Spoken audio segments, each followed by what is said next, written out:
Holy smokes, it's already episode 13 of the cleverly named The Jake Lawrence Podcast, a podcast about the intersection of Chicago industry, technology, and thought leadership. Visit us at jakelawrencepodcast.com, where you could access and listen to all of our previous episodes and read the articles I write for each episode. You could reach out to me using the contact form on the website if you would like to pitch an idea, complain about the audio quality, or just want to talk about your day.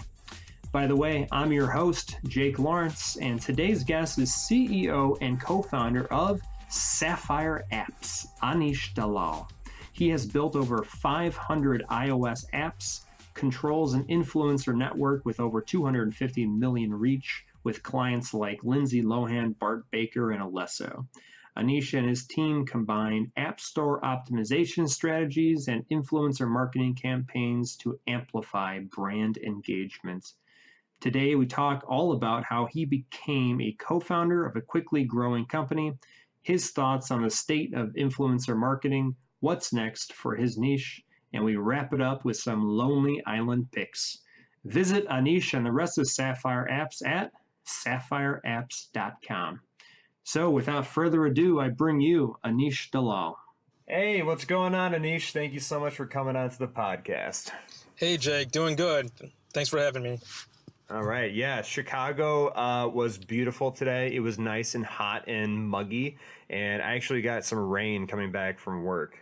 Yeah, over here, I'm in Chicago, too. It's sunny. It's treat me well, so looking forward to enjoying the weather this week. Oh, rock on, man. Well, so can you just kind of give the audience a little bit of kind of the snippet of what you do, kind of the LinkedIn tagline, if you will? Sure.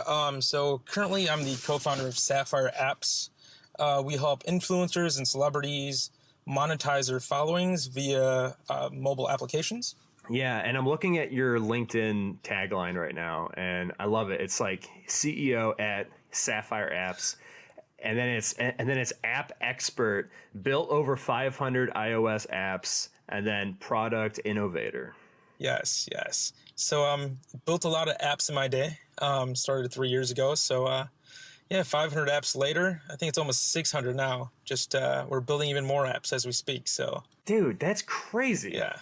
I can't believe how many apps that are. I mean, that's just like, how many apps per week is that? To be honest, so now we're slowing down a little bit, but back in the day, I mean like a year or 2 years ago, I was pushing out probably 5 to 6 apps every day. I mean, not every week. Every week. Wow. But still, man, that's so impressive. Yeah, I mean, it was really weird how this all started. It was just I was interning at a consulting firm when I was in college. Yeah. And I was working on some app stuff. And then got into the industry and got really good at just ranking them in the App Store. And then one thing led to another, and then just started making a lot of apps. Jeez, dude. Are you using like Heroku, or like what are you doing to like pump these out like really quickly? So I'm actually not coding them. So I have a team overseas that codes them. So the team's like 15 people full time. Yeah. And they are coding them for me. So like when I started, my main thing was I just got really good at figuring out what apps need to be in the App Store. I like made some software that kind of scraped the App Store to see what people are searching. And I would look for like high searches, but low results. So that would give me opportunity to, make an app rank and get a lot of downloads. It's like app SEO, Exactly. It's just trying to find the right keyword. Absolutely. So App Store optimization, I get like hired to do that for companies to get their apps more downloads. And it's just like a whole back-end keyword strategy. And I'm always like looking, you start with a bigger keyword strategy and you narrow down until they start ranking on like, big words like free games or something like that. But yeah, that's how it started. That's so cool, man. It's like the you have to find the long tail keywords. Do you do like LSI or something like that? Do you know what I'm talking about? Yeah, I mean, so I'm looking at the long tail keywords, and I'm using like software tools like Sensor Tower or whatnot to kind of scrape all the backends. And then I made some own scripts that kind of search the App Store as well. But it's pretty much like SEO for the App Store, but a lot of people don't do it. And that's what helped me get all those downloads, and that's why I kept making all those apps. That's so awesome. Yeah. Oh, well, that's so cool, dude. And then you kind of started 3 years ago, and I guess like what's the story? Like, what's the narrative? Was Thomas Ma like always with you, or? No, so actually this whole, journey started 3 years ago. So, I was kind of going into it a little before, but I was interning at a consulting firm. And then we were doing app strategy for banks. And then, the more and more research I did, I kind of started looking into the industry. And then I came across this one article about this guy named Spencer Costanzo. And he was killing it in the App Store. And I kind of saw what he was doing in terms of, not making apps that he thought were awesome, but like looking at what the demand for certain keywords were and making apps tailored to demand. So, I started following him, started putting my own strategies together. Yeah, just started making apps, and I used to do it on the side. And after that, I used to I actually used to work at NASA too, and then I got some help there making some of my apps. And then it just got so enticing where it made sense to actually ended up dropping out of school and doing this full time. And then, wait, hey, dude, I'm sorry. You worked for NASA? Is that what you just said? Yeah, so I actually used to work for NASA. Dude, you should have led with that. Yeah, so yeah, like the cool thing was so while I was in college, I was a co-op at NASA, and that meant one semester I would go to school, and one semester I would go down to Houston, and I would do a different co-op every tour. And if you got into the co-op program, you had an automatic full-time job at NASA. Wow. So it was pretty hard to leave that for the apps. But, sometimes, when I'm telling clients and whatnot, I was so serious about apps, I left NASA to go all in on apps. So it's definitely worth it. Had a great time there. I try to go to Houston as much as I can. I still have a lot of buddies that actually took the full-time offer. So, started making more apps, just started good at ranking them in the top 200. And it just became like a system, after a point. And then some of my apps were starting to get acquired. So that was cool. And then I met Thomas basically about a year ago. And we actually met at a networking event. And then we started doing some business together, he would refer me some app deals and whatnot. And then, we kind of saw that we had good synergies. And basically where I wanted to take the app business that I was doing was I was really good at getting traffic from the App Store. But I wanted to take it to the next level where, I start partnering with influencers and celebrities to start pushing the apps too. So, you get social traffic and then you get App Store traffic to really make them pop. And then Thomas was just really good at outreach, so he could get a hold of, basically anybody. And we started Sapphire Apps November of 2016. And the whole idea behind Sapphire Apps is we take the strategies I had for my previous company with App Store optimization and seeing what opportunities there are and pairing that with like influencer marketing and celebrities. So that's what we're focusing on now with Sapphire Apps. So yeah, I met Thomas at a networking event not too long ago, and we started Sapphire Apps, and just been working hard ever since. That's so cool, man. Yeah. So when you say like influencer marketing, who are you getting on as for clients? I mean, I saw one thing that you got on Lindsey Lohan as a client. Yeah, we actually got Lindsey Lohan. So that was interesting. I don't know how that happened. So I mean, it's kind of fun, like doing your own thing, because like Thomas will hit me up one day in the morning. He's like, "Yeah, I think we have a lead with like Alesso or Lindsey Lohan." And I'm like, "Oh, interesting." And then we'll go back and forth. He'll talk to them for a while. I'll talk to them for a while until we can close the client. And our goal for them is like to make full branded apps where their hardcore fans can go into that experience and, truly get the content from the celebrity that they're looking for. Wow, man, that's so cool. So Lindsey Lohan has her own app right now that I could download. It's actually being made right now. It's going to be launching in the second week of July. Oh, yeah. I was just talking to her agent to go over some designs. And launching second week of July. We're also launching Alesso's app.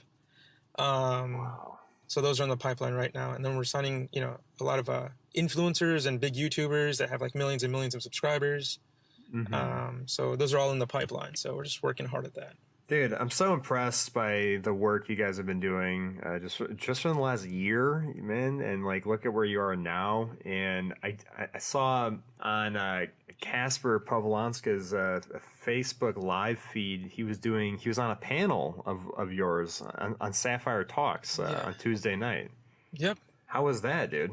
It's great. So, another thing that we started to do is we started hosting events every month, just having like the top digital guys in Chicago speaking at our events.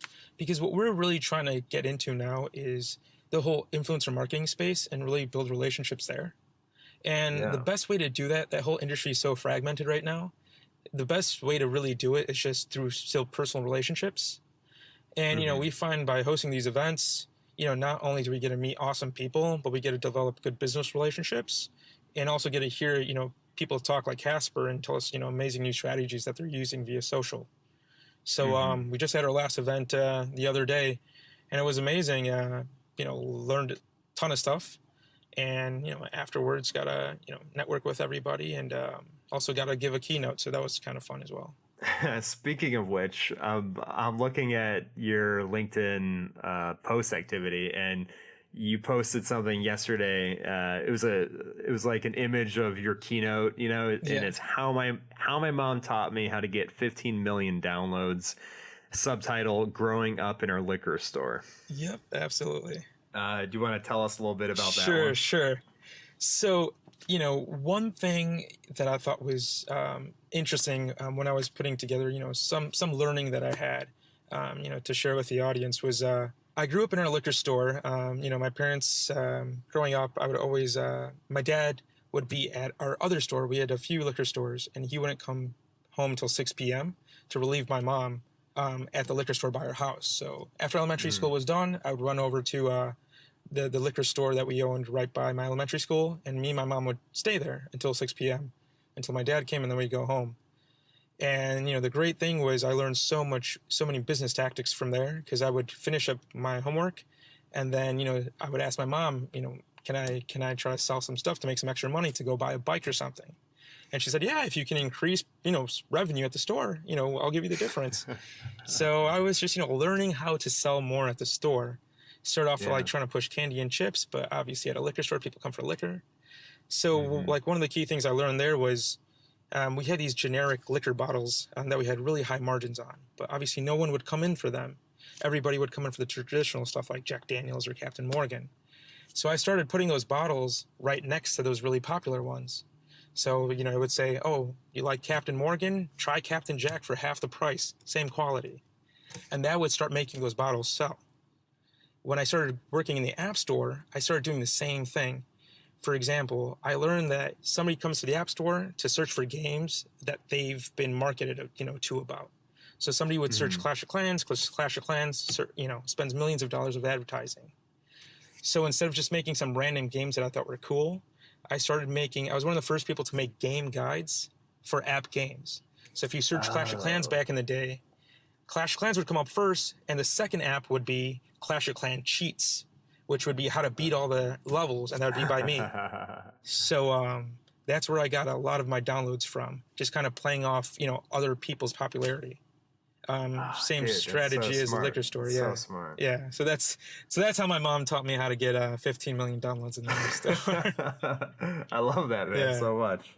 Wow. So that's kind of cool. And I'm looking at the Forbes article that was featured about emojis. Yep. And do you want to talk about like emojis, because there's some like really powerful ways that you could use them to increase downloads, to grow your business. So the whole emoji game is really interesting, right? So we actually do like the emoji apps for the celebrities and whatnot, and then we've done it for brands as well. And the cool thing about emojis is, they sound simple and fun, but however, it really gamifies an experience for anybody, right? If you're a celebrity, if you have an emoji, it's like a cool way to connect with your fans. And when your fan uses it, it's on one-on-one engagement, right? So it's like a branded thing on one-on-one engagement, which doesn't exist anywhere else. For example, when I text you, there's no way an advertisement can appear in that experience. But a third-party branded emoji, if I send that to you, basically now this external advertisement has appeared, but you're actively using it. So it's a really great way just to gamify like brands' experiences, and for celebrities as well. It just makes it makes their hardcore fans feel like they're closer to the celebrity, because instead of using a generic smiley face, they'll use the celebrities' emoji faces and whatnot. So that's what we've seen. It just increases engagement essentially across the board. Yeah, that's really interesting. Yeah. I guess I'm like looking at it from more of a global perspective, in that there's been this big push in the last, year to 2 years, really like the last year though, about really moving brands and moving advertisements into the P2P messaging space, whether it be Facebook Messenger, WhatsApp, Snapchat or whatever. I mean, we're bringing advertisements closer and closer to the direct communication that we've been having for the last 15, 20 years over the internet, that has been really untouched by that type of experience. So I don't know, man. It's a new trend, and I don't know really where it's going. Yeah, I mean, you're completely right on point. Like, what we find most interesting is just having that ability to come into one-on-one communication, because nothing besides just text has ever existed, or at least no external third-party branding or advertisements or whatnot has ever existed on one-on-one communication. Yeah. And one-on-one communication is like super engaged, right? And it's super intimate, and that whole experience is just interesting, and it'll be really interesting to see what happens in the long run. Oh yeah, for sure. And like, I think it, you say it's intimate, this like experience, right? But it's actually, I feel, and this is probably backed up by research as well, but when if I'm like messaging a friend and he or she brings up like a movie or like a book I should read or something like that, right? Or a celebrity I should follow, man, I'm really going to take the advice of a friend that I trust, right? Yeah, absolutely. And so it's like that type of intimacy that I feel it's kind of what makes this whole this branding experience more interesting. Yeah, absolutely. Like when your friend sends you something, you're much more inclined to engage with it than, as opposed to a random ad that's been following you on, online for a while due to your cookies. So it's definitely it's definitely interesting, and we're really glad we kind of get to play in this space with things as simple as emoji apps. Yeah, you guys are definitely the early adopters, aren't you? Yeah, especially in the App Store. What we're doing with our emoji apps is it's kind of interesting. We're trying to take it to the next level. We use the emoji apps to get on the phone, because what we found is any type of app we try to market for the celebrity or influencer, the easiest way to get on the phone for us right now is still an emoji app, because it's very gamified, fun experience. And once we're on the phone, then we start building out the whole brand for the celebrity or influencer. So, the emoji app's there, but, on the back end, we can start building it out. We can start offering merchandise. So we can watch what type of emojis are being used most on the phone and be like, hey, Jake, I see that you like this smiley face of, your favorite celebrity a lot. Here it is on a t-shirt. And we can, just send it straight to you through a push notification. You say you want it, you don't want it for X amount of dollars, and it comes straight to your door. So then it makes that digital experience physical, and it's super interesting. Wow, dude, that is so cool. That's really mind-blowing. I mean, there are a ton of small to medium businesses right now that are still really lagging behind in just the SEO space, just the Google AdWords space too. They're trying to gamify like organic clicks, and they're trying to get Google AdWords clicks too. And on the other side, you're doing something totally different than this. Is this going to be the trend for like all businesses, or is this really only going to affect influencer marketing and celebrities? So for now, it definitely makes sense for larger businesses to do it, or celebrities or influencers. But as there's something gonna, I definitely feel like there's something gonna happen where some type of platform starts coming up, and then it makes it easier for smaller businesses to hop onto. Because the only barrier to entry right now is, for something like this, a small business would need to make their own app, and then they would have to have a marketing strategy behind their own app. And realistically, those dollars would be more well spent on some SEO strategy just to bring in customers. Right. However, there's definitely something going to happen because, the one downside is about the iPhones is they artificially limit storage space, right? 32 gigs and 64 gigs doesn't really cost them that big of a difference. However, with 32 gigs, you can only have so many apps on your phone. Yeah. And, the consumer's always conscious on what they're downloading. And if there's some type of platform that starts taking over this, maybe just just an emoji platform where all the emojis are at, right? All the third-party emojis. Where the consumer only has to download one app to get access to all the third-party emojis.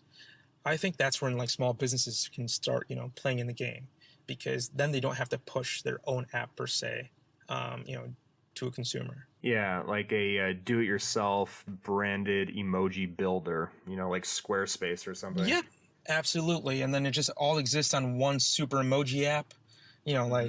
Hopefully it's like Sapphire emoji and all the emojis are on there. And they come to us and hey, can we have a pack, an emoji pack in your app? And we're like, absolutely, you can. Oh man, we're gonna see a lot of change, I bet, in probably the next 12 months, even with your niche. Oh yeah, it's just it's crazy in terms of, for example, just like what Snapchat did.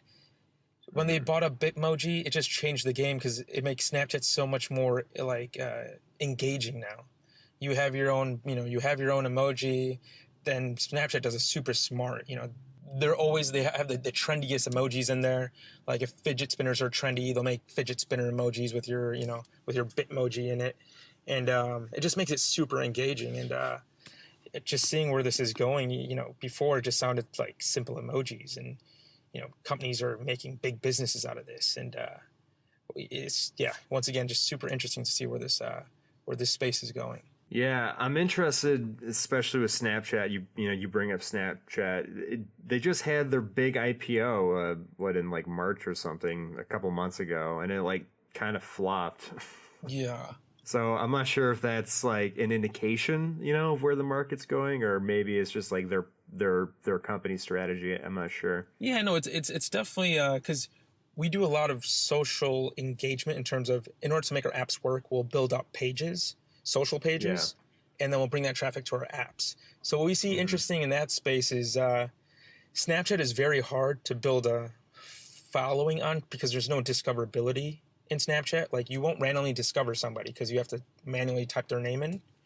But on Instagram, discoverability, even through the IG stories is great because you can click within the IG stories. Like if you have an app thing in there, you can click and it'll go to their Instagram page, and there's that discoverability portion where you can grow a following. On Snapchat, we see our users hyper engaged, but it's very hard to create a following quickly because everyone has to manually go in and type your name, and there's no explore feature or anything.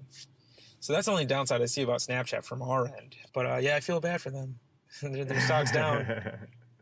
Yeah, for sure. I don't know. You probably know a lot of marketers in the space that are using Snapchat wisely. Yeah. What are they doing that that other companies aren't?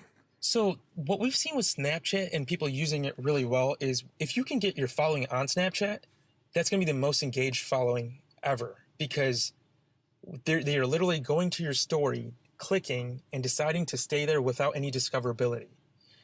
The intention is completely there, and then they get engaged and they stay there.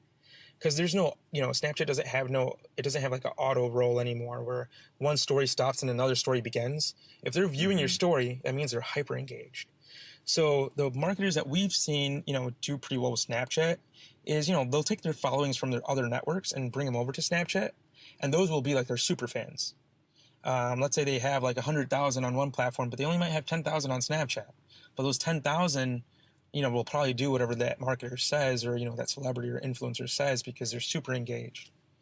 That's what I've seen from my end, at least. Yeah, definitely. Okay, so what about LinkedIn? And like, I know this is how I kind of found you Mm-hmm. and your brand, and I found Thomas as well, Mm-hmm. and hell, it's how I found Casper too. Yeah. What are we doing on LinkedIn, and why does it matter? So this is actually pretty funny because I think it starts with Thomas. So Thomas, when we started, me and him came from different worlds, right? So he had another company called Career Podium, and he was good at like branding himself and his company, right? So he had a lot of inbound, but they were still working on the product. So that was the issue there. For me, I grew up in my room with my business, and I was the type of person that I didn't want anyone to know what I was doing, because I didn't want people to know the apps I was making and how those apps were doing well, because I felt like they were just going to copy them. So I was super secretive, and Thomas was just all out there, right? He was just documenting his journey and whatnot. So when we met, it was pretty interesting because he would be like, Nish, you need to document your journey. I'm like, why? We're giving away our secrets. Why are we doing this? This is not smart. But over time, he's convinced me, and he's the guy that Thomas actually convinced, I believe, Casper as well to start doing this. As long as you share your journey, and if you don't, no one's going to know you exist. And, if they don't know you exist, big companies or whatnot are not going to reach out to you because they don't know who you are. And a good way to use LinkedIn is just to actually document your journey, whether it's a startup or, whatever it is you're doing, and just give out advice or just kind of tell about the process. Don't do anything salesy. But the great thing about LinkedIn is you'll notice if you post on LinkedIn, a post will be able to float for a really long time. Like if you post something on Facebook, like if you post something on Facebook, within a day or two, you're done. But on LinkedIn, every now and then a post will literally ride for like a week or two from all those second degree connections. So it's a really good way to get to know people that, you don't know personally, because it's your connections of your connections are seeing it.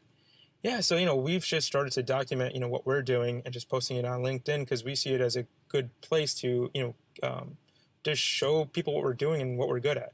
Yeah, totally. Have you seen any, are you guys getting clients out of LinkedIn? Are you getting any traction on that side? Absolutely. So we're meeting so on one side, we've met, a lot of influential marketers on LinkedIn that we've reached out to, and they've reached out to us, and we started doing business together. On the other side, we've definitely gotten clients off of LinkedIn too. It's more of a longer play. It's a long game, yeah. Because you're fostering the relationship. But one of the great things about LinkedIn is a lot of people still don't use it as a way to, properly, engage people. They're too salesy. But if it's a great place to reach out to people you respect and just say, hey, I really love what you're doing, and ask for a piece of advice and try to deliver them value too. And they actually don't get hit up on LinkedIn too much. So it's a good way to get in touch with people that you admire.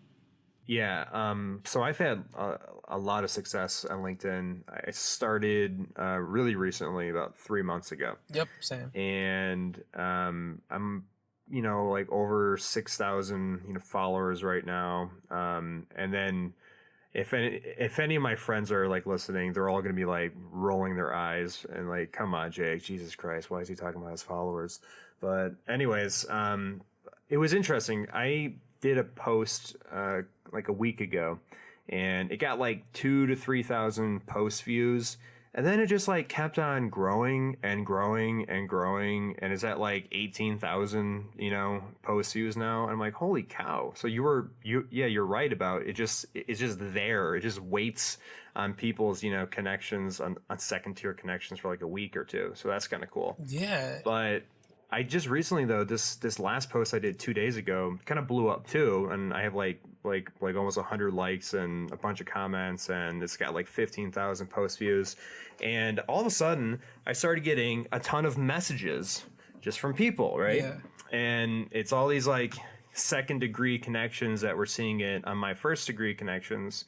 And just a ton of messages. Now I'm getting, people that want to come on my podcast. People are interested in my company. So it's oh, so this is how you use LinkedIn. And it was kind of a big epiphany. I'm like, oh, okay, this is you don't just like do your sales pitch on LinkedIn. You don't just post inspirational memes on LinkedIn. No one, that's all garbage. No one like likes that stuff, you know? No, I absolutely agree, because the beauty about LinkedIn right now is a lot of people are using it wrong. They're just like saying, hey, either like they're recruiters looking, just posting job postings. And even the recruiters are like not doing a good job, because you'll see like a recruiter like posting and they'll get like 2 likes on it. And I was like, you got to put a story around it. You got to make it a way for people to actually be engaged. But yeah, I mean, to be honest, Thomas introduced me to this, and it's been great. Like, for somebody that doesn't really have a following, like it's really hard to get 20,000 views on something. But on LinkedIn, you can kind of do that with the right material, and if you're just with the right picture, caption, whatnot, it may be. But it's a great place to start off, I think. I agree, man. And it's kind of been nice for me because I'm getting to test out copy for the first time, really, and to kind of like A/B test what works and what doesn't work. You get to do that, and it's kind of cool. You get to A/B test like what times best work for you for your posts, like what kind of like lead in, text, what the copy works, and I don't know. It's just, I think it's with everything, man. I don't think it's just with LinkedIn. Like with any platform, with any social platform, all you're doing is this: you're trying to build trust and authority. And you do that just by like trying to share your experiences and your lessons learned, and by providing value and like what's actually useful and relevant to actual real people. Yeah, absolutely. Like, I love like quoting Gary Vaynerchuk on this, like, it's jab, jab, and then right hook. Provide value as much as you can, because like the best sales are like the one where you're not selling at all. It's just you're just providing value, and then they start trusting you, and it actually becomes like a true relationship or connection, instead of you just trying to hardcore pitch somebody, and they just look past it like all the other pitches they're being pitched at. But LinkedIn's amazing, and there's definitely a lot of opportunity there. I know Thomas takes a lot more advantage of it than I do. I need to start getting to his level on that, because if any of my friends log into their LinkedIn, so Thomas posts every day. They'll see Thomas every day, because LinkedIn's good at not a lot of people post every day on LinkedIn, and the people that do will go straight to the top. And he posts every day on LinkedIn, and he starts building authority, and people start they're kind of used to seeing his face every day, and then maybe after the 5th or 10th time they start reaching out, and then stuff starts happening. You hear this, everybody? The dirty LinkedIn secrets. We're exposing the truth right now. Yes. Trust and authority, post every day, share relevant information, be useful, be valuable. Absolutely. That's so funny.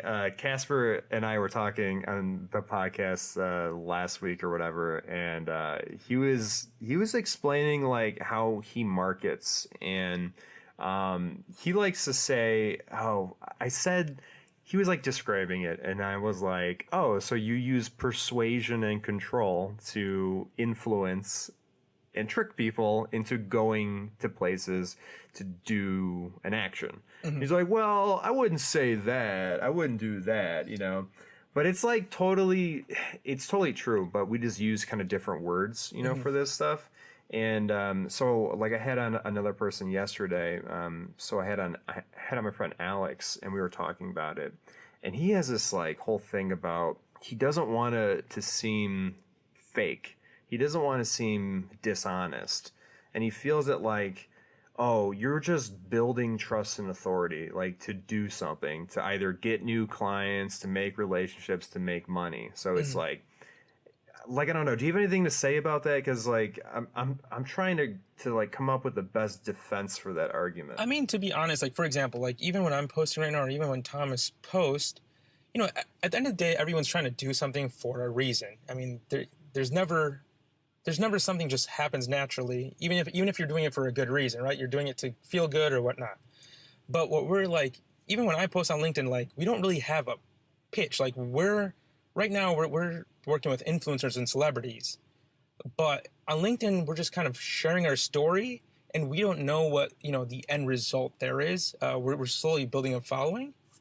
And I actually think that's the best way to do it, just sharing your story, and then just building a following. but not trying to like exactly convert the following to do anything, because you can tell right away if someone's trying to do that. I would say that would be my thought on that right now. Right now, I just share what I'm doing, and I actually like it, right? Because I like talking about apps. I like talking about business stuff. My friends don't care about, hearing about that type of stuff. But if I post on LinkedIn, maybe start some, interesting conversations. So I'm going to start posting about a lot more things that I enjoy in terms of like business, marketing, and apps.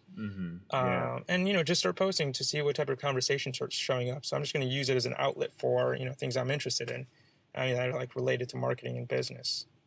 And I think that's the best way to do it, I think, because I don't want to come off as like, trying to, I don't want to do that. Just trying to, go out there and like seem super, like you're trying to pitch something. Totally. Yeah. There's this great article that I've been trying to send to everyone that I know, and it's from theartofcharm.com. And the article has this great title. It's How to Talk About Yourself Without Sounding Like an Asshole. All right. And it's got these great things. Number 1, get vulnerable. Yes. Number 2, don't manufacture empathy. Number 3, avoid being quote unquote too much. And there's this line in that one. We just know when people are being too self-indulgent or too self-involved. Mm-hmm. And that's so true, man. Like, we have, as humans, just this uncanny ability to spot when people aren't being authentic, right? Absolutely. Yeah. And then, all right, so number 4, check in with your audience. Number 5, be willing to laugh at yourself. That's a great one. Yep. And number 6, avoid the humble brag. Yeah. Talk about yourself by talking about others. So that's a good one. I think Josh Fetcher is his name. Yep. He's on LinkedIn. Yeah. He did that recently. He had this great post where he kind of like highlighted his top 3 favorite millennials on LinkedIn or something. Mm-hmm.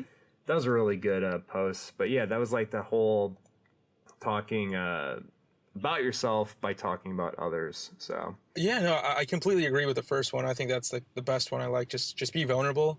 Feel free to talk about things you messed up or sucked at or whatnot, because a lot of the times people only talk about what they're good at or things that went well.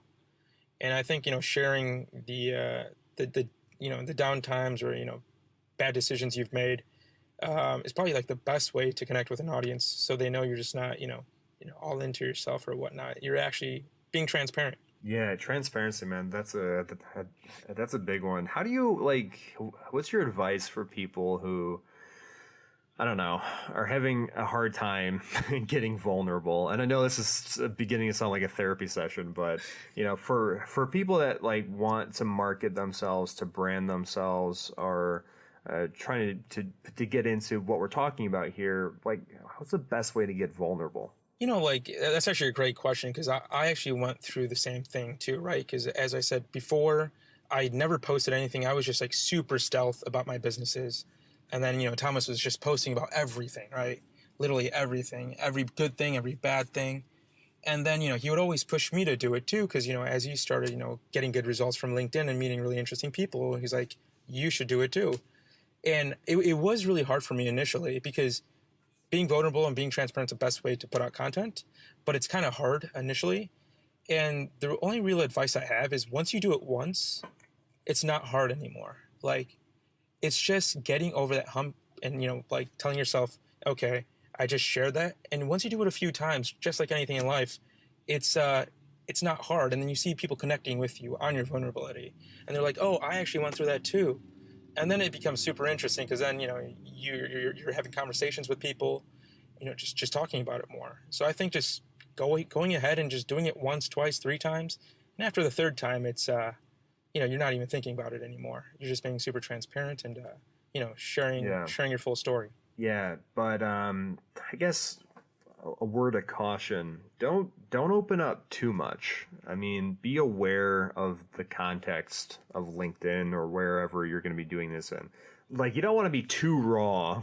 All right, I'm reading off this article, but like, you don't want to be too raw or too intense for the context of the story. Yeah. Like, you don't want to be like talking about a small business failure and then talk about how it relates to, like, your mother or something like that. Yeah, right? yeah. So there's definitely a balance, right? Completely agree there, right? Like you should, at the end of the day, you know, whatever you're putting out, you have to remember what platform you're putting it out in and the context of, you know, your following or users that are, you know, connecting with you. You know, whether it's like a super personal chat, you know, something like that that doesn't belong on LinkedIn. Yeah. You know, you don't share it there because that's just kind of awkward. Exactly. Yeah, I definitely agree with you there. Yeah, always be aware of what platform you're sharing stuff on, and feel free to test a little bit on different platforms. You know, like recently we've been meeting a lot of interesting people, and some of them are using Facebook like LinkedIn, and it's been interesting. I've been watching them, you know, seeing if it's performing well for them or whatnot. That's interesting.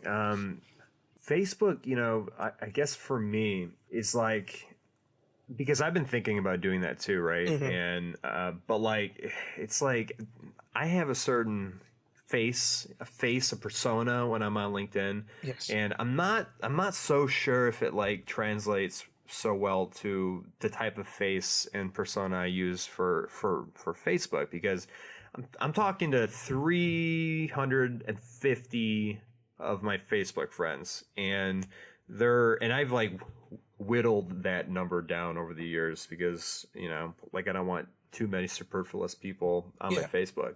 But that's like my family, my extended family, and like my very close friends. You know what I mean? Mm-hmm.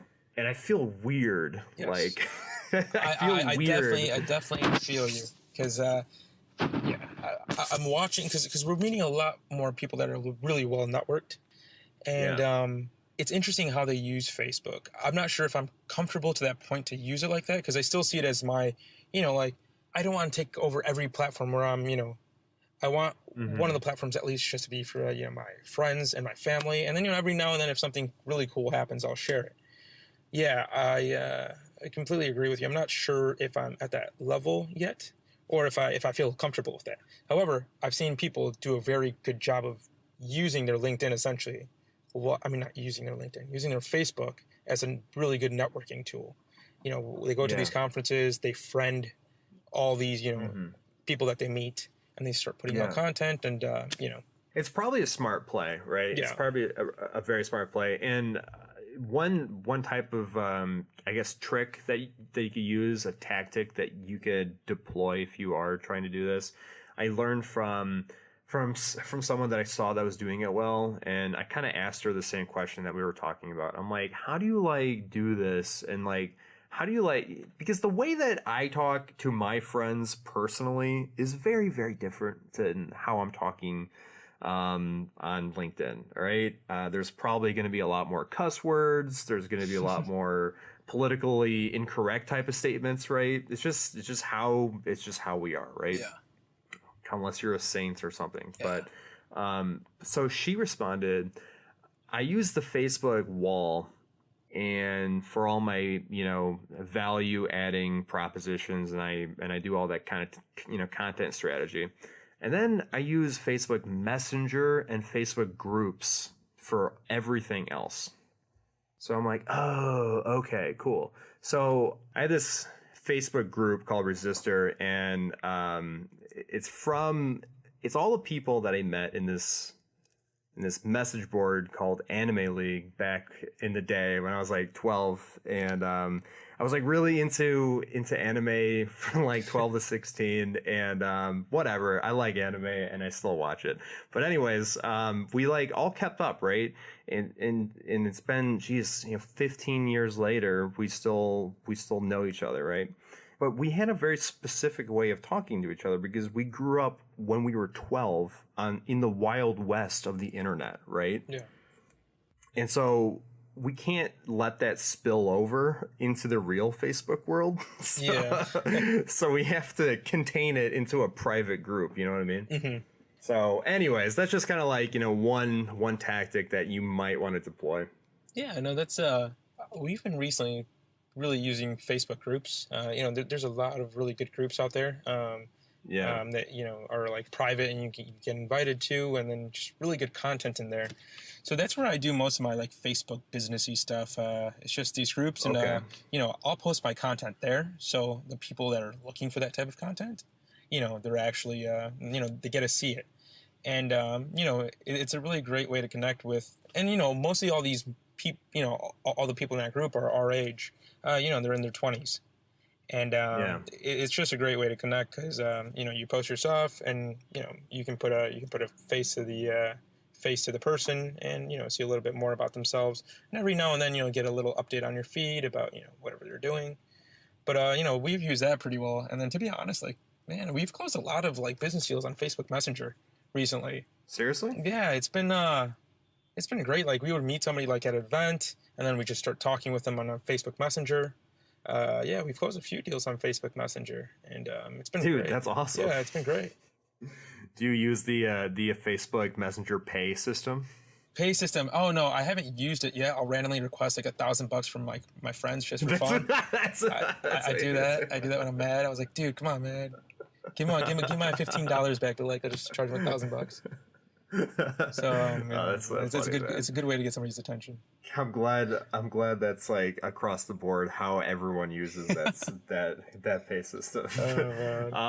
Hey, so on Tuesday I had a podcast and it was this CEO of this chatbot company in Hyderabad, India. Interesting. Okay? And he's super cool. He's like 22, and he's just like killing it over there, man. And he's like building chatbots for like enterprise level companies. Dang. And his new company is going to be like a chatbot builder, basically. Okay. So yeah, it's trying to be like the medium. I don't really think chatbots are too hard to make via Facebook Messenger, but I think what his idea is trying to bring more of a branded experience to the chat box, type of experience. So we'll see where that goes. But like, what do you think about chatbots? Where do you think they're going, and how do you think your company might use them? So we actually do, and they're actually very effective. I thought like when chatbots came out, I just disregarded them because I'm like, why would anyone talk to a computer? Like, you're talking to like a chatbot. Like, why would you continue the conversation? Mm-hmm. But the interesting thing is we started, before what we would do when we launched our apps, we would just have the celebrities or influencers post about it on their Instagram page and it would launch. Now what we do is, we have a pre-launch strategy where we'll make another social page just for the app and start leading traffic from the celebrities page to that page as the app is getting built. So, the celebrity will post, hey, check out my app's coming out next month. Follow it on my apps page, whatnot, right? On Facebook. Mm-hmm. Yeah. And what I was doing before was I was collecting emails so I can retarget everybody during launch day. Because obviously launch day is really important for an app. You have the first 3 days matter a lot to get organic rankings in the App Store. So, you want to hit as many people as you can. Because, when you post something, you might hit a percentage. But, my goal was to hit as many people of their followings as I can on launch day. So we did email campaigns, collect their emails and do that. However, we then learned about chatbots during one of our trips to LA, and we met with this one like really cool chatbot company. And they're like, dude, it performs like crazy. It's like a 90% click-through rate through the whole sequence and whatnot. And it was crazy. So what we started doing, we started putting our chatbots on our Facebook pages. And what happens is the way we promote our Facebook pages for our apps is, every now and then we'll throw a viral video on it, and then we'll promote the viral video through our influencer network. Mm-hmm. And then we'll get like 10,000 comments on that video.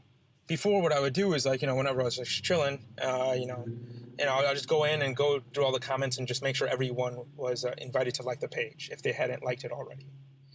But, that's the extent I was going to. But now what our chatbot does, every single comment, it hits them with their sequence. So it hits every single person on that page.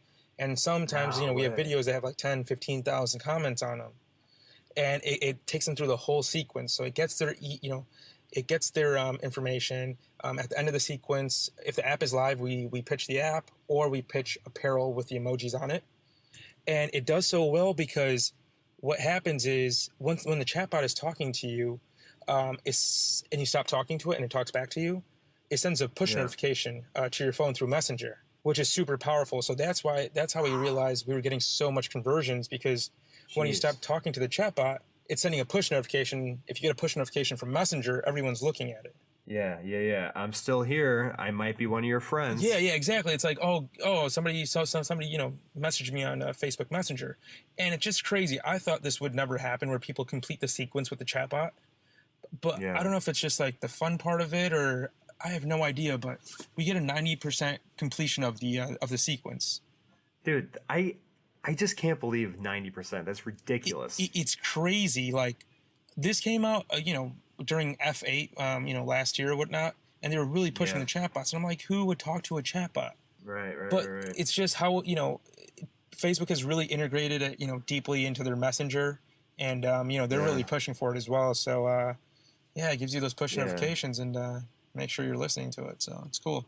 Yeah, Zuckerberg knows what he's doing. Yeah, he knows what he's doing. They're like trying to replace email with like chatbot through Messenger. It's crazy. Well, yeah, that's what I was saying. Like, or that's what I was thinking, because you said like such a high 90% CTR. I'm like, holy, it's crazy. Smokes. Yeah.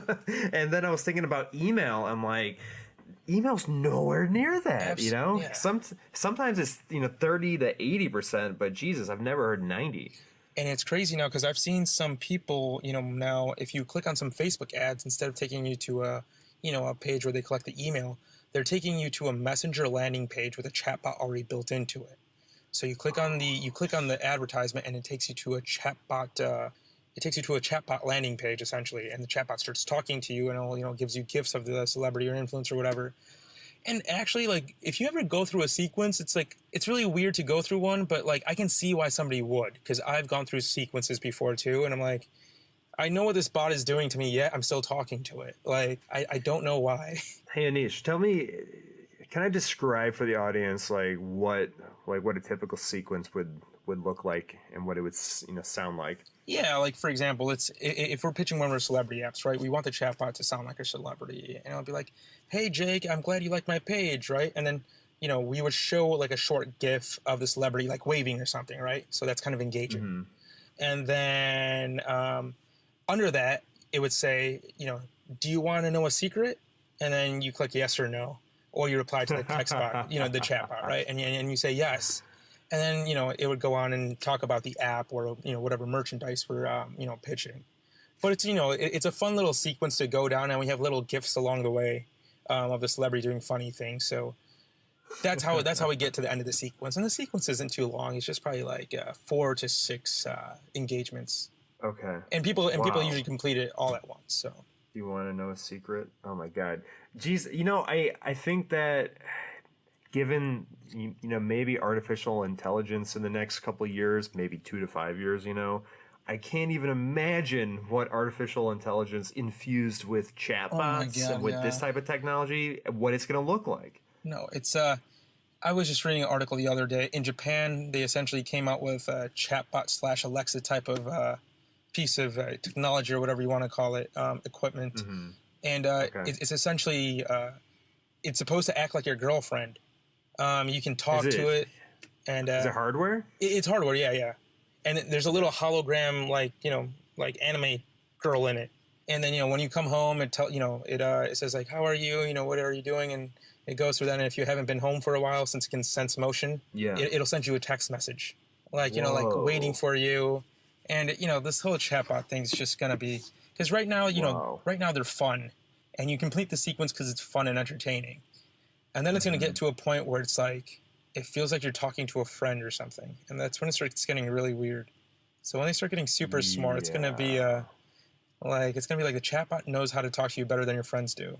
Yeah. And like, okay, so there's that. They're going to be able to talk to you better than your friends can. And they're going to be able to influence you to buy shit. Absolutely. Yes. And that's the most interesting part. They know you so well. For you. You. Like those, especially like Alexa, and those. I'm not sure if you call like Alexa a chatbot, or basically has like a chat sequence built into it. But they already know your buying patterns on Amazon, and they're like, "Hey, Jake, do you want this?" Yes, and then it's ordered. It's at your doorstep, and they just make it too easy. Okay, so like, what do you think about? And I was kind of trying to bring this up in another question I had, but what do you think about the moral implications of what we're talking about? It's tough. These type of technologies, as they get smarter and smarter, and they're essentially using machine learning and huge data sets to figure out how to influence somebody. Commercially, people are obviously going to use it to make you buy more stuff, but the moral implications on how far they take it to make you do certain things is just, I don't have an answer to that. It's just, it's just scary to see, just such a dumb chatbot nowadays you start talking to, and these AI-backed, chatbots with these big, all this data that they're crunching to figure out, how to make you do stuff. Yeah, it's just, I definitely feel like there's a line there, and people will cross it. And I feel like that always happens, but it's going to be an interesting future, right? Like these things will be, they'll know us better than ourselves essentially, because they can remember the last 20 years and they ran like pattern analysis and everything on it. And I just hope people just don't sit at home all day just talking to their chatbots, because it's better than dealing with a girlfriend or dealing with your friends. So that's the only thing I'm worried about. So as a person with a wife who has to deal with all the challenges of married life, I don't know, chatbots as a girlfriend is a little appealing to me. Yeah, it says all the right things, makes you feel better. It's just, dude, it's scary, man. It's definitely scary. Yeah, that's weird, man. It's the philosophy of technology, and I like to ask this question to people like you, because you're kind of on like the bleeding edge of it. You're kind of like the pioneers going into the new Wild West, right? You're the ones that are going to start the snowball, So you kind of have like a responsibility. Yeah, I mean, I think the people with the most power in this whole, playing field are the people that are essentially doing the machine learning and AI part of it. And just how they utilize those programs and utilize, those technologies is going to be, it's going to dictate what's going to happen to, technology in the future. Because AI is just like, it learns every day. It gets smarter. We use, even in our emoji apps, we use a very elementary AI, right? But it's just, even in emoji apps, AI is being used. We're watching patterns between what type of emojis you're using. And by the type of emojis you're using, we're guessing what type of customer you are when we pitch the merchandise to you. Wow, really? Yeah. So, So if I constantly am using a crying emoji, then you're going to pitch me like an emo shirt or something? A little different than that, but we'll see, are you a t-shirt person? Are you a hoodie person? Are you a hat person? And based on certain emojis, the certain apparel type makes sense. And we'll pitch certain emojis to you as well. But the crazy thing is, it's an emoji app, right? And we're using AI in an emoji app. What about the really crazy stuff out there? And this is just just simple AI stuff. There's people that are spending a lot more money, a lot more smarter, with these huge, just server farms full of data. They're just analyzing and crunching it and, figuring out what to do. And I think those guys, it's a lot of responsibility on those people that are trying to figure out what the future of AI is. And sometimes when you hear like Elon Musk getting super scared about AI, he's always talking about he's investing money into funds that limit AI. So that's the other side of it. There's people that think AI is going to take over the world, and then other people it's just AI. We still control it. So it's those guys have a lot of things to look out for. Yeah, for sure. All right, switching gears just a little bit. What is your favorite app that you've made so far? My favorite app that I've made. Let's see. Because you've made what you said over 600 apps. Yeah, let's see. Actually, one of the apps I made just out of a sheer need, and it actually started doing really well in the App Store. The game Cards Against Humanity, right? Yeah. Yeah, so for example, Cards Against Humanity has no app in the App Store. So I made my own version, and it got hundreds of thousands of downloads. And that was actually one of my favorite apps because my friends still use it. So was it free? It is free, and then like you can buy additional packs in there as an in-app purchase. So freemium, exactly. Wait, did you have to like make your own cards or what? Yeah, so I work with some people, some creative people to essentially make my own cards. But the idea and the concept is the same. And so I hired a little team of 3 people, and then they just had to be super creative, take all the latest trends and put them into the cards. And anytime, for example, for the president election, we would put a new pack in there. Anytime something new happens, we'll put a new pack in there. Dude, that's so cool. How many projects do you have your fingers in right now? You seem like you're pretty much into everything. Yeah, I mean, so my thing is I'm into everything that's app related, right? So that's where my focus comes in. I'll be in a lot of different app projects, but they're all fundamentally the same strategy.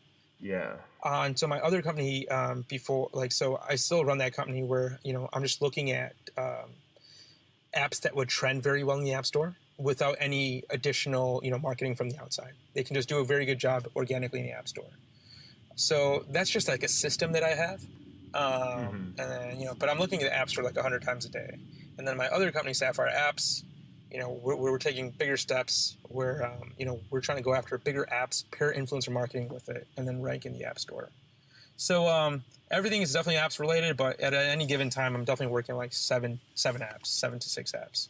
Jeez. Okay. So for people that maybe want to become entrepreneurs and want to be able to have as many fingers and as many pots as you do right now, I guess maybe what are the best tools for people to use to kind of get to your level? The best tools. Well, okay. Before one thing that I was really bad at was just being organized and, doing a bunch of different projects. I had a bunch of little teams working. So one of the best tools, the first best tool I ever learned was how to outsource. And that's the greatest tool you can ever have because if you know how to outsource properly, you can essentially get anything made that you ever want because it's just finding the right people. And then I'll hire VAs, which are virtual assistants, to manage admin type of, work. So you can find all that stuff. I started hiring my first outsourced employees off a site called Upwork.com. Upwork? Yep, Upwork, yep. I love it. I hired some of my best VAs off of that. And then, I just have to check in with them probably I check in once a week with them, and they're running like a whole lane by themselves. And they're essentially managing the app projects on the non-Sapphire side.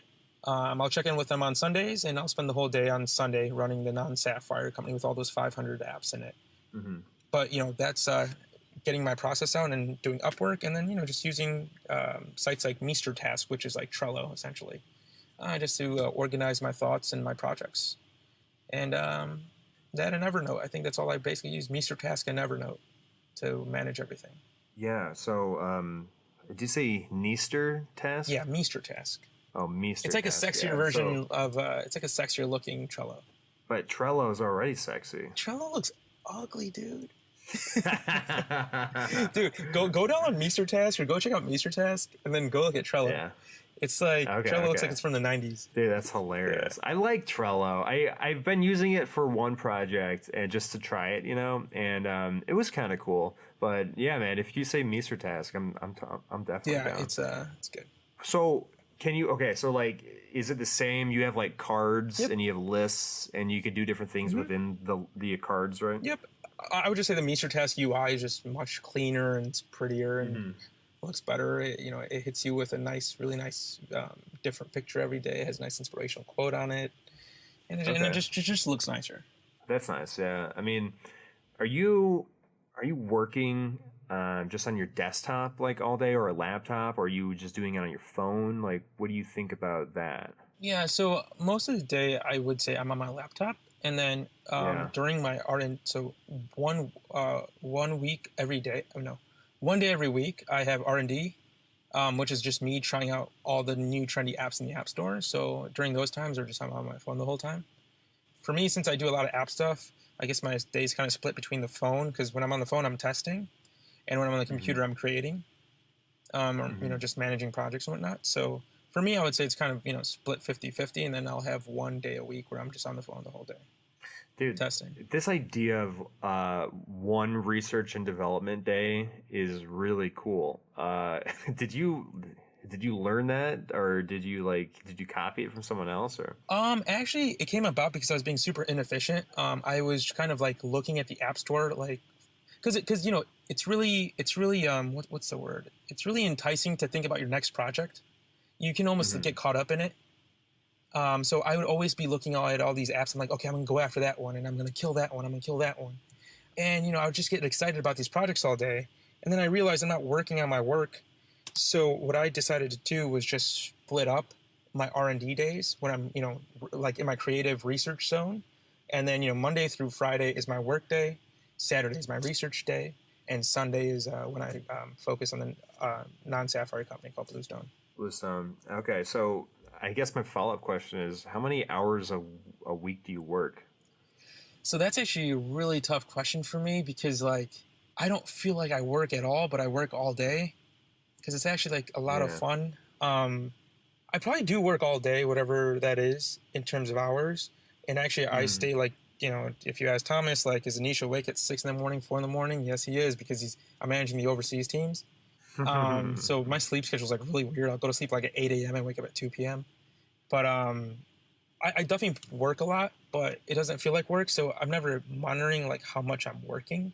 Because I get to make fun apps, go talk to fun people. We get to talk to influencers and, things like that. It's, Sunday's probably the only day I take it a little slow in terms of just doing other things. I use half that day to, grab, a bite with friends and, go out and whatnot. And then Friday night as well. So, but yeah, pretty much working the whole week. Yeah. Dude, that's awesome, man. So you don't feel burnout, you're burnt out at the end of the week. You don't dread Mondays. No, I mean, I actually, for me, every day I wake up is super exciting because I get to see the reports of the previous day, how the apps did, which sounds super nerdy and, whatever. But, I get to see how the apps did and how much money I made the night before. So the reports come in at 7 a.m. and I'm always looking forward to them because, we've probably launched 2 to 3 new apps and I want to see how they did. I want to see if my strategies paid off or, the hypotheses I had on certain strategies worked. But no, I definitely don't dread Mondays. I actually enjoy staying up all night and working. It gives me some type of weird high. So yeah, I'm super weird like that. That's awesome, man. So you're saying you're getting these reports every morning and you're super, they charge you up, right? Absolutely. What do you, I mean, Give me a ballpark figure of all the apps.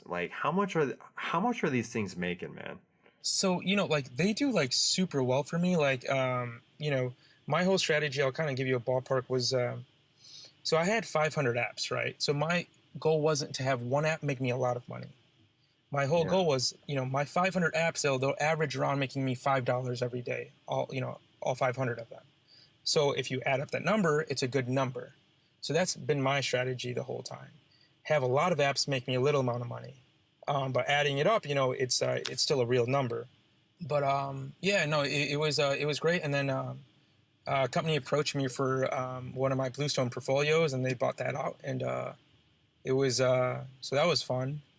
But they definitely do really well. That was fun. Yeah, they definitely do really well. And damn.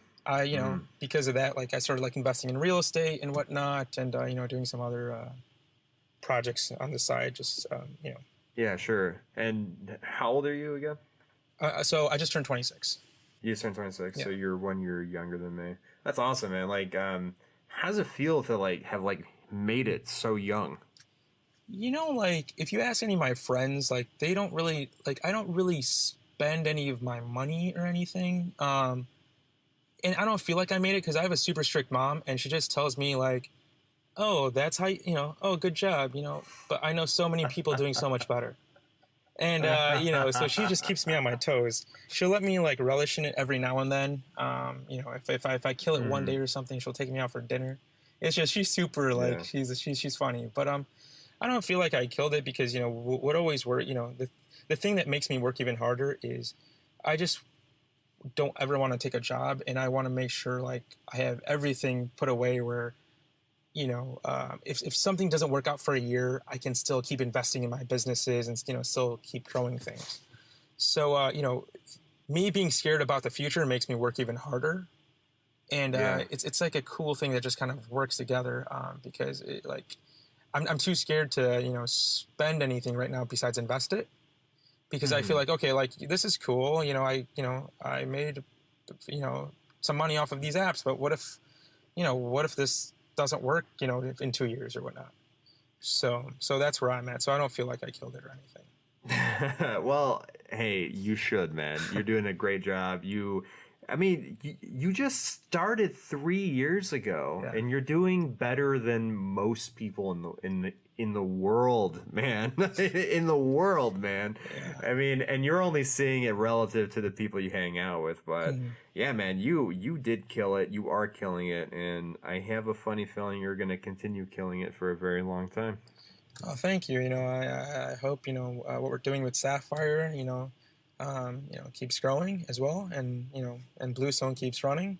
But yeah, I'm just it just these type of things allow us to do whatever you want every day. If we want to not wake up at 7 a.m., we don't have to wake up at 7 a.m. But it's yeah, it just allows me to do what I enjoy. So I'm happy about that. Dude, you're incredibly honest.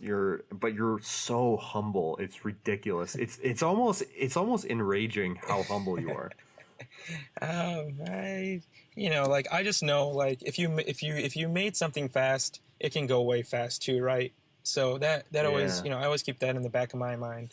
If you can build a big business in a year, that means somebody else can build it in a year too. So you always got to watch out for that, and hedge your bets. So that's what keeps me on my toes. Wow, man. What's your advice? Your advice for people that want to become an entrepreneur, quit college and just to start their own thing. What's like the best maybe principles that you use, the best perspectives that you have in terms of management and entrepreneurship? The best advice I can give is, one of the things that helped me the most. It was when you have an idea, don't go off, thinking you have to make the entire thing and you have to make it perfect and you have to release it. What I always try to do is whenever I have an idea, I just try to make the most MVP version of it. So the most minimal viable product. And when you, and when you put that out, you feel a sense of accomplishment, which is good. Because sometimes when you're working on something big and it takes forever to push out, you might lose motivation. So, just make something as simple as and as the cheapest way you possibly can, put it out there, see what the market thinks, see what customers think, and then, keep making iterations. That would be my biggest piece of advice. Just create the MVP. Most people are too scared to release something when it's not ready, but just go ahead. The market feedback is so much better than the feedback you have in your head because you're so caught up in it. So just go ahead and do it. And then if anybody's in college, I think the best thing you can do in college is literally take a gap year and, go after your business. Because, as long as you're in the cloak of college and you've done well, even if you take a year off and you go back to college, if your startup didn't work out, you'll have so much more experience than everybody else. And when you go apply for jobs at the career fair, like your interviews will sound so much more interesting than everybody else that has, just a normal interview. Because I think companies nowadays respect, somebody trying hard, failing, but having learnings off of that. Wow, man, I can't agree with you more. What about people that are thinking about quitting college? What do you say to them? So if you're going to quit college, so I dropped out of college as well, but I don't think you should just leave if you don't have I don't think somebody should just be like, okay, I'm going to quit college and figure out some business. I think you should quit college when you have an idea and you've been working on it and you have some traction and you're like, okay, I want to take this to the next level. Then I would say, take a gap year and then leave and then, work really hard. But don't spend that year just, chilling or whatnot and taking it really slow. You should be working, double the hours. So, yeah, if you have an idea, make sure it has some traction. And then, then you should drop out to take it to the next level. And, just bust your ass for a year and then see where it takes you. Hell yeah, man. Yeah.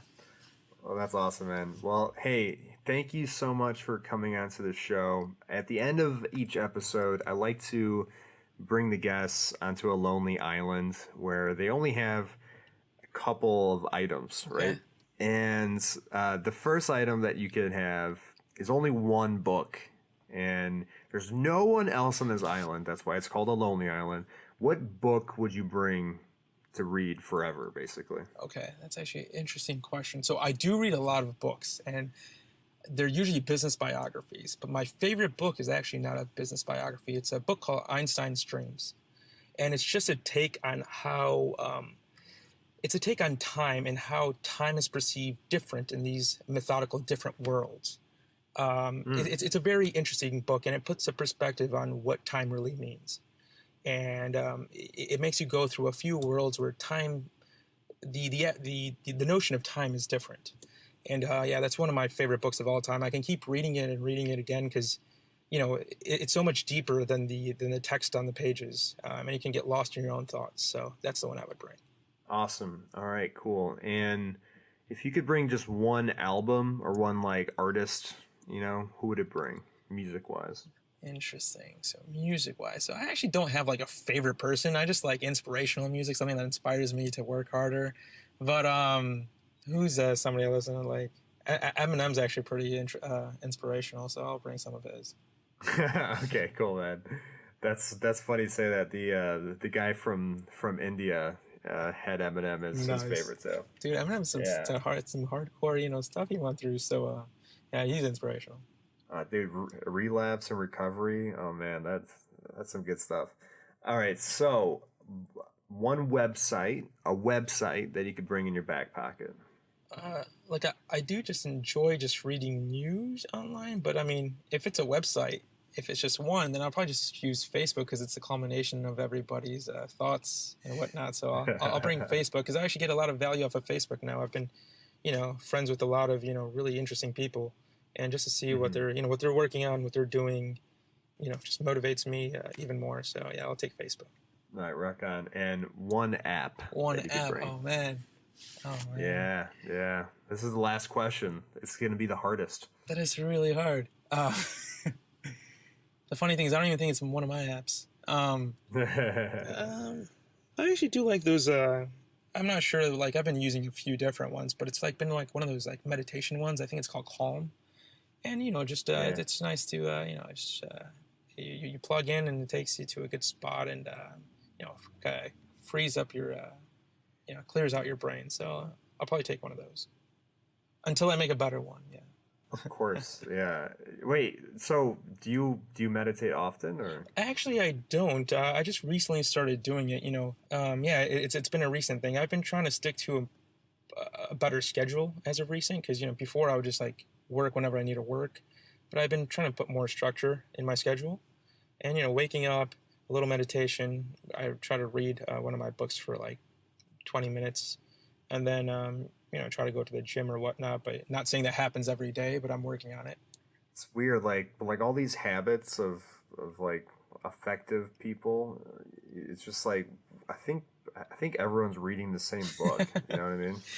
Yeah. So I mean, I guess that's how it works, right? Someone's like super successful, and they're like, "This is what I do." I'm like, I got to do that too, right? So, but there is something interesting about clearing out your head in the morning. Whatever you want to call it, whether it's meditation or just relaxing, there's something where you just got to reset, just, you know, just zone out of all this technology nonsense that we wake up to, and, you know, just kind of be one with yourself, I guess, and, you know, just go from there. But yeah, I've been trying out these meditation apps. Rock on. All right, cool. Well, hey, Anish, it has been a pleasure. You are very, very interesting and unique fella, and you are definitely a thought leader in your space. I guess the Lindsay Lohan app is coming out in 2 weeks, right? Or mid-July? It's coming out in mid-July, yes. Mid-July. Okay, cool. Yep. And do you want to plug your websites or where people can find you and your companies? Yeah, sure. So our website's called sapphireapps.com. And then, yeah, if you ever want to reach out to me, it's just anish@sapphireapps.com. And yeah, always willing to, you know, meet with new people. All right, awesome. Thank you so much, Anish. We will talk later. Have a great one. All right, thanks, Jake. And that was Anish Dalal, the CEO and co-founder of Sapphire Apps. You could visit him, his team, and check out what his company is doing at sapphireapps.com. And if you have forgotten where you are and what you're listening to, I'm Jake Lawrence, and you're listening to the Jake Lawrence Podcast. You can visit us at jakelawrencepodcast.com. You can read the articles that I put up for each episode. You could download each episode on the website itself, and you could just peruse around and check it out. And stay tuned, as always. Hit subscribe, like, review, do all the cool things that you should do, and stay tuned for next week's episode. We got a lot of people coming up, so thanks for listening. Enjoy. Goodbye.